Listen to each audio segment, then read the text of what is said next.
കണ്ണൂരിലെ പ്രധാന CPM നേതാക്കൾ പ്രതികളായ തലശ്ശേരി ഫസൽ വധക്കേസ് വിചാരണ പുനരാരംഭിക്കുന്നു. മെയ് 5 മുതൽ സാക്ഷി വിസ്താരം ആരംഭിക്കും. CPM നേതാക്കളായ രാജനും ചന്ദ്രശേഖരനും കേസിൽ പ്രതികളാണ്. CPM ക്രിമിനൽ കൊടിസുനി ഒഴികെ എല്ലാ പ്രതികളും ജാമ്യത്തിലാണുള്ളത്.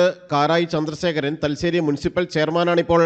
2006 ഒക്ടോബർ 22 പുലർച്ചെയാണ് തലശ്ശേരിയിൽ വെച്ച് NDF പ്രവർത്തകനായിരുന്ന ഫസലിനെ CPM ക്രിമിനൽ സംഘം കൊലപ്പെടുത്തിയത്.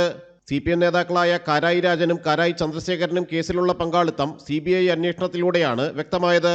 പോലീസ് അന്വേഷണത്തിൽ RSS പ്രവർത്തകരെ കേസിൽ കുടുക്കാനും ശ്രമിച്ചിരുന്നു.